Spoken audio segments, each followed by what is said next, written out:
In this film, the term Comprehensive Sexuality Education, or CSE, does not refer to sex education programs in general, but rather to a specific form of graphic sexuality education. CSE is designed to change the sexual and gender norms of society, promotes high-risk sexual behaviors, and encourages even the youngest of children to experiment sexually. For the protection of the viewer, explicit images from CSE texts that will be shown have been blurred out. However, the subject matter is still not appropriate for children.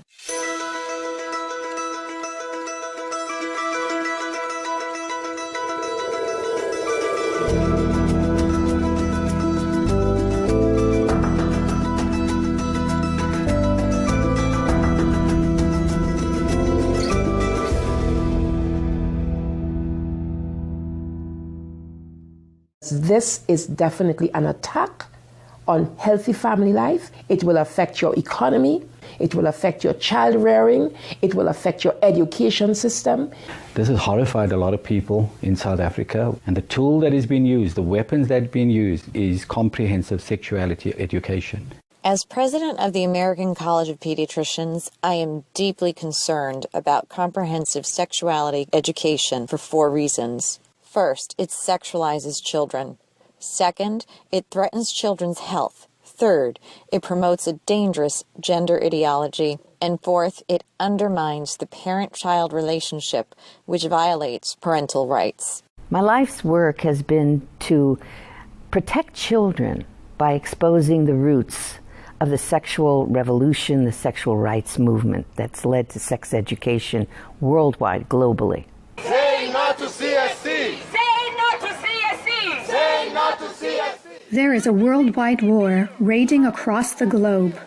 Not a war of guns and weapons, but a war of ideas, ideologies, and worldviews regarding sex. This is just part of the lesson plan for what's called Making a Difference curriculum, and it is in Oregon schools and probably schools around the nation. This is instructions for the teacher in the classroom to ask her or his students, how do people express their sexual feelings? What is abstinence? And here are some answers that they try to elicit from the children. Oral sex, masturbation, anal sex, massage, holding hands, touching each other's genitals, saying, I like you. And what they're doing is equating all these things. Saying, I like you is equal to anal sex. Planned Parenthood is coming into classrooms of students who are 13 and 14 years old. They're giving them handouts, negotiating sexual encounters with other students. For example, there are statements like this: do you want to go back to my room? Do you want to get busy? Can I take your shirt off? It makes me hot when you touch me. Here, can you do that? Is it okay if I take my pants off? This is outrageous. This should not be taught in the classroom. We are state legislators from Minnesota, and we are pushing hard against the agenda to sexualize our children.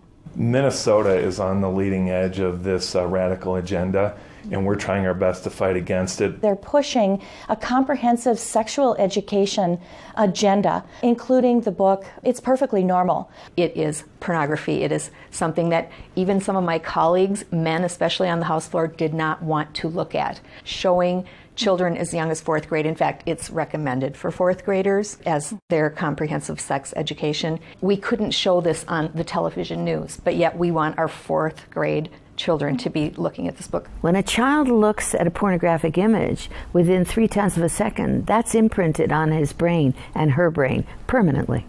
We know that there's an action that takes place which is called mirroring images, so that children will want to or will act out what they see. In the name of sexuality education, children are seeing obscene materials that have been ruled by Congress and by the Supreme Court impossible to show to children.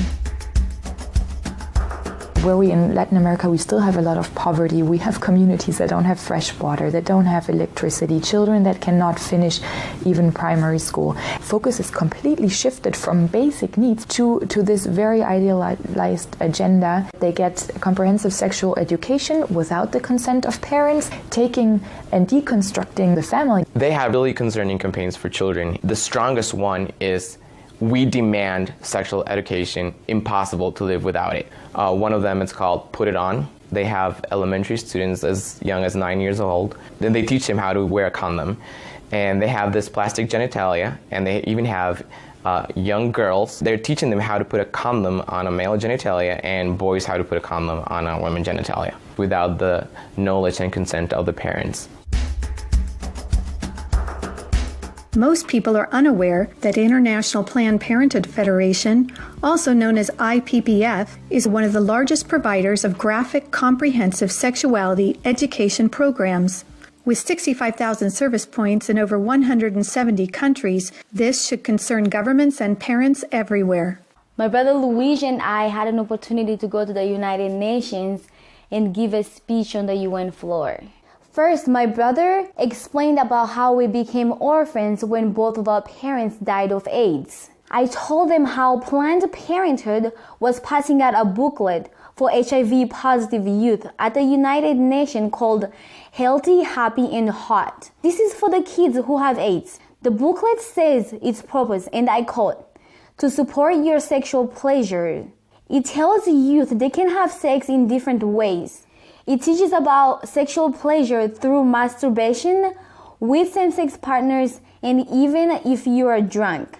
One of the most disturbing things I think that I've ever seen as a physician, this pamphlet called Healthy, Happy, and Hot, put out by International Planned Parenthood Federation, tells young people, and you have the right not to disclose your HIV status to a sexual partner if you're not comfortable. I was just so offended at the booklet that Planned Parenthood put out, inviting people living with HIV to engage in the very acts that would harm them. It's all about rights instead of health. It also tells young people that are HIV positive that if they decide with their partner not to wear a condom, that's their decision. It's just this kind of information. It's so unbelievable to me as a physician. This kind of message was a death sentence to not only both of my parents, but also my brother Rogerio. I couldn't understand how a pro-abortion or abortion service provider in the United States of America was in South Africa and promoting the homosexual lifestyle. Here we're trying to protect young people from getting HIV/AIDS, and we're promoting a lifestyle that is very high risk. In Guatemala, an affiliate of Planned Parenthood is huge. They have more than 2,600 service points, 27 permanent clinics, and 5 mobile units. Planned Parenthood became very active in the 90s in Russia after the collapse of Soviet Union. They would provide textbooks for the Russian Ministry of Education and penetrate the official educational networks. Some of those textbooks were really bad and tried really to sexualize children. The Swedish Planned Parenthood presented a film of about 30 minutes, an animated film which is addressed to young people of 13 to 14 years old. It is called Sex on the Map. In this film, the young people are taught that anything is okay as long as you agree and it feels right for you. International Planned Parenthood Federation, especially in the Latin American region, is omnipresent.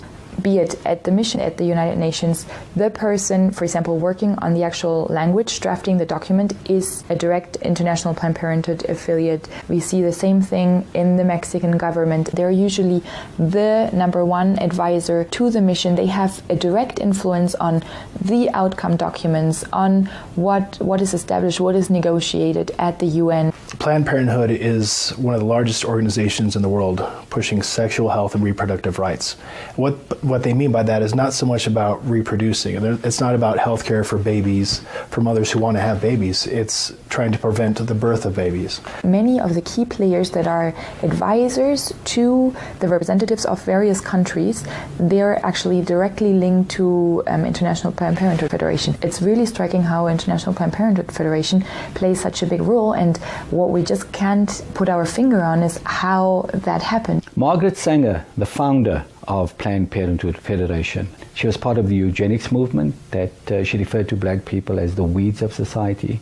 She believed in this ideology that the weak people in society should be weeded out. They masquerade themselves as an agency here to help Africa plan its population. What they're trying to do is to suppress the African population. They do it through education, making sure that whatever reproductive health care is wanted is in the direction of not having children. The It's All One curriculum, also promoted by International Planned Parenthood, reveals the multiple manipulative tactics used to indoctrinate and sexualize children through CSE. Like other CSE programs, It's All One claims, among other things, to be evidence-based, comprehensive, human rights, gender-sensitive, and culturally appropriate education that will increase young people's responsible decision-making, to reduce adolescent rates of pregnancy and sexually transmitted infections, including HIV.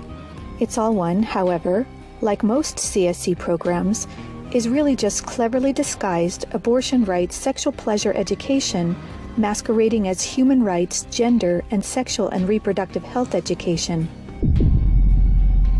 It indoctrinates youth in radical feminist ideologies regarding power, privilege, and equality. It aggressively promotes abortion with 112 references to abortion, manipulating young minds using scare tactics, telling girls, every minute of every hour a pregnant girl is dying, so we need to legalize abortion.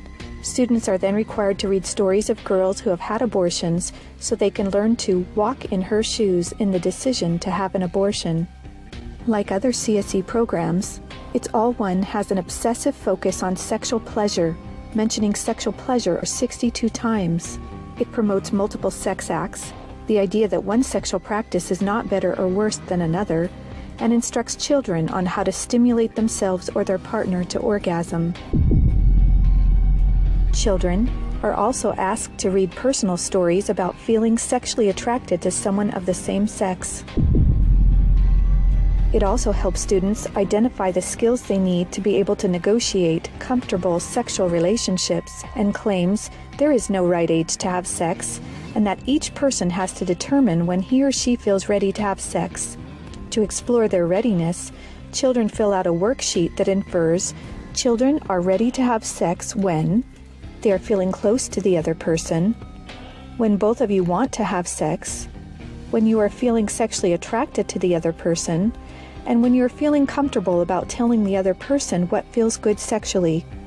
It teaches that human rights encompass sexual rights, including alleged rights to all persons to sexual expression and the right to seek sexual pleasure. Students are also given a list of problems they can work on or advocate for, such as adolescents don't have access to sexual and reproductive health services, and where abortion is illegal, it is dangerous. It's All One curriculum has been in high demand since it was launched several years ago at the United Nations, with requests coming from more than 150 countries and from every state in the United States. This program has been taught to children across the world. It can be difficult to understand why any organization would promote promiscuity and high-risk sexual behaviors to children through comprehensive sexuality education. However, hooking children on sex is a multi-billion-dollar business for Planned Parenthood and other similar organizations. This is because children, or prospects, once sexualized, become Planned Parenthood customers dependent upon their services, and then are turned into peer advocates or educators, recruiting other young people as peer educators to generate even more customers for Planned Parenthood. Some of the lucrative, youth-friendly services Planned Parenthood and their partners provide include sexual and reproductive health counseling, contraceptive counseling, including emergency contraception, abortion services, sexually transmitted infections, including HIV prevention, treatment, and counseling, and now they even provide transgender hormone services. Planned Parenthood aggressively and quite successfully lobbies governments and the United Nations for millions of dollars annually to fund their multiple services and programs, including CSE. Some of their top executives receive high six-figure salaries, yet most governments are completely unaware of their true sexual agenda. Just looking into the next years in the context of the Sustainable Development Goals that determines the agenda for the next 15 years, the voice is very, very biased. It's just International Planned Parenthood Federation and their affiliates who actually make the suggestions. The United Nations is also aggressively pushing CSE for children worldwide. A prime example of this is the International Guidelines on Sexuality Education, published by UNESCO in cooperation with UNFPA. Some of the objectives of the UNESCO Sexuality Education Guidelines include teaching children, among other things, at age 5, that masturbation is not harmful, at age 9, about sexual stimulation and the definition and function of orgasm, at age 12, about respect for different sexual orientations and gender identities, and at age 15, that both men and women can receive sexual pleasure with a partner of the same or opposite sex. When I got to the UN behind closed doors, I was really shocked. Comprehensive sexuality education, which was being pushed at us, really meant encouraging children to experiment sexually. The comprehensive sexuality education is presented as a silver bullet that would solve all the problems. It's seen as the index to economic growth, as a solution to poverty, as a solution to everything. Even more disturbing are the World Health Organization standards for sexuality education in Europe. These standards actually suggest that children ages 0 to 4 should be given information about enjoyment and pleasure when touching one's body parts or masturbation, and given the right to explore their gender identities. For ages 4 to 6, children should be taught about same-sex relationships and respect for different norms regarding sexuality. For ages 9 to 12, the differences between gender identity and biological sex, and about their sexual rights as defined by International Planned Parenthood Federation. And finally, for ages 15 and up, children should learn to celebrate sexual differences, about violations of their sexual rights, and their alleged right to abortion. The UN's Children's Agency, UNICEF, also promotes comprehensive sexuality education, and as far back as 1999, UNICEF was also found to be promoting the sexual pleasure agenda. For example, on page 89 of a UNICEF-published Sexual and Reproductive Health Manual for Pregnant Teens in Mexico, UNICEF listed situations in which one can obtain sexual pleasure that included sexual responses directed towards inanimate objects, animals, minors, and non-consenting persons. The way they're doing this is to actually penetrate our schools. And so once it changes at the policy level, then we'll probably have no control over what is taught in the schools and who teaches it. An online CSE program for African youth called The World Starts With Me tells children that sexuality includes French kissing, oral sex, and masturbation. It then tells them it's their own choice if they want to lose their virginity. It shows children pictures of naked girls and boys in various stages of development, and then asks them to point out differences in their private parts. Parents likely will never know, as it is all done online away from home. This program has been found in Kenya, Uganda, Ethiopia, and Ghana, and is probably in many other African countries. We have had several high-level visits to Jamaica and the Caribbean from Prime Minister David Cameron of the UK, from the Secretary General of the UN Ban Ki-moon, and from President Barack Obama. This is about pressuring the Caribbean to accept the sexual rights campaign. Letters have been written, try to get the Nigerian delegation to actually yield in matters of comprehensive sexuality education. The UN is for all countries, great and small.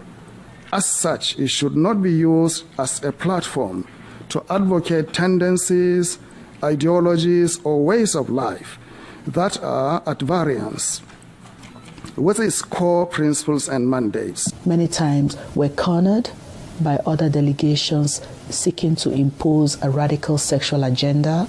we were confronted with a text that was replete with controversial issues, extremely divisive in nature. The Nigerian government was actually told by the Western countries that if they do not give in, that they will be denied foreign aid. Let me express serious concerns regarding UNFPA's attempt to discredit the government of Nauru and its permanent mission to the United Nations during these negotiations. UNFPA has tried to convince my country to change our positions on issues such as reproductive rights and comprehensive sexuality education. Harassing my capital or going through UNFPA's regional office in the Pacific will not change my country's position. Madam Chair, does the UNFPA think it can do this because Nauru is the smallest member state of the United Nations? The interests of organizations like UNFPA and IPPF is to get parents out of the picture and to radicalize and sexualize children. At the UN, if parental rights is being proposed in a document, it's thrown out. A report by the United Nations Special Rapporteur on the Right to Education, issued to the UN General Assembly, claimed that children have a right to comprehensive sexuality education, aimed, among other things, at abolishing guilt feelings about eroticism, and that will teach about the importance of sexual diversity. In comprehensive sexuality education, the approach is to celebrate sexual freedom or sexual license, to celebrate experimenting from a medical perspective. When sexual freedom is the priority, then sexual health is going to suffer. You just can't have it both ways. If a sexual education program is teaching a child or leading a child towards multiple sexual relations, early introduction to sexual intercourse, it is, by the data, a public form of sexual abuse. Out-of-wedlock births are going to skyrocket. They're going to have many more abortions. They're going to have much more STDs. The probability of depressions and anxiety directly out of matters sexual increase very significantly. So our country had a secret visit from the U.S. Special Envoy for LGBT Rights, Mr. Randy Berry. He was accompanied by the Senior LGBT Coordinator for USAID, Mr. Todd Larkin, to try and see what the Jamaican climate was regarding sexual rights and how they could influence change. We were able to notify the public about this visit and to send a very clear message to the U.S. government that Jamaica will not be pressured into changing our values and our culture that protects the family. The Center for Disease Control, in their own research, shared information that 2% of the population of the US are men who have sex with men. And of that 2%, they account for 68% of the HIV infection. And the government of the United States spends $12 billion annually just to take care of that. I actually had to say to them that Jamaica cannot afford to spend that kind of money. One of the handouts that concerns me the most is called the Genderbread Person. They teach that gender is a spectrum, that you can choose to be whatever you want. You could be all female one day and the next day feel like you're neither female or male. Frankly, it's confusing. It's a mental molestation. We're confusing these kids as to what they are. The greatest medical fraud in history is to tell someone that they can change gender. I lived as Laura Jensen for 8 years. I discovered that biologically it is categorically impossible to change a man into a woman. My life was completely torn apart. We have a whole specialty in medicine called gender-specific medicine. Did you know there's male and female kidneys, male and female hearts? If there's a woman who needs a kidney transplant, she will do better with a kidney transplant from a woman, because a kidney from a male, every cell in that kidney is going to have a Y chromosome. When we prescribe medications now, is this patient male or female? Because the reaction to the medication may differ.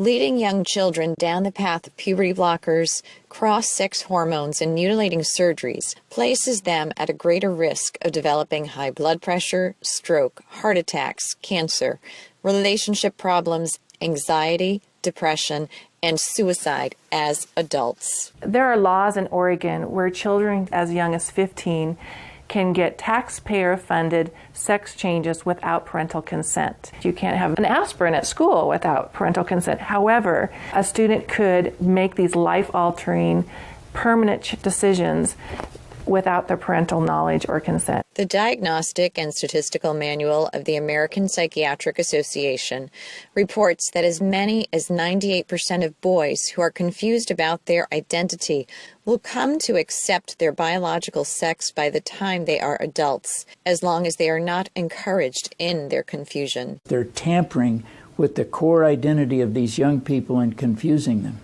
This is the enemy of my children and my grandchildren. And it's digging down into the core of being male and female, of our identity as persons, of our family life, of our children. The Minnesota State High School League created policy in sports which broke down the barriers of what gender identity actually is. They are no longer allowed to tell students you can or you cannot use a particular bathroom. The girls in the school that would actually try sometimes to go into the bathrooms just to get away from a boy, but now that's no longer possible because these boys can follow them right in. Comprehensive sexuality education programs are disguised under many names. They may be called comprehensive sex or sexual education, education on human sexuality, reproductive health education, information on sexual and reproductive health, family life education, teen pregnancy prevention, rape prevention, anti-bullying programs, HIV/AIDS prevention, and sometimes even abstinence or abstinence plus education. CSE programs usually falsely claim to be age-appropriate, evidence-based, healthy sexuality education that will prevent teen pregnancy, sexual abuse, STDs, and HIV. This is to help people, young people, avoid the dangers of HIV/AIDS in South Africa. And they were telling them how they could have non-penetrative sex, oral sex, experimenting. So how is this helping people to avoid HIV/AIDS? This pamphlet, or zine as they call it, is called Dry Humping Saves Lives. This means abstinence. So they suggest that children masturbate or masturbate in front of a mirror or in front of one another. Anal sex, oral sex, grinding, sleeping together, caressing, sexting. They suggest sexting, which would be getting your groove on, fluid-free, and again, this is abstinence to them, so they're actually encouraging sexual experience for children and calling it abstinence. Sexual rights, sexual education movements began with Dr. Alfred C. Kinsey. He was a professor at Indiana University. His book, Sexual Behavior in the Human Male, purported to say that everyone in the world was engaged in massive sexual promiscuity, that it was a global pattern of sexual behavior. Kinsey claimed that the research published in his book proved that children are sexual from birth, that children could engage in sex with no downside, no problem at all. Kinsey actually had pedophiles measure with a stopwatch how many children could achieve what he called orgasms within a 24-hour period. In his book, Kinsey defines orgasm for these children as fainting, as having convulsions, as screaming, as fighting to get away from the partner, what he called the partner. Kinsey documented the sexual abuse of children. Table 34 documents the sexual abuse by pedophiles of children from 5 months of age to 13 years, 317 children in that one table alone. The so-called research then, exploitation of these children, became the philosophies behind the entire structure of modern sexual education globally. Today, comprehensive sexuality education is based on this philosophy that children are sexual from birth, created by Kinsey. 3 main organizations that promote Kinsey's harmful sexual philosophies are the Kinsey Institute, Planned Parenthood, and the Sexuality Information and Education Council of the United States, also known as SIECUS. In fact, Mary Calderon, the main founder of SICUS, was the former medical director for Planned Parenthood, and a former Kinsey Institute director, Wardell Pomeroy, was also a founding board member of SICUS. These three organizations are all accredited by the United Nations and use their UN status to promote Kinsey-based sexuality education to children across the world. Say no to CSC! Say no to CSC! Say no to CSC! Say no to CSC!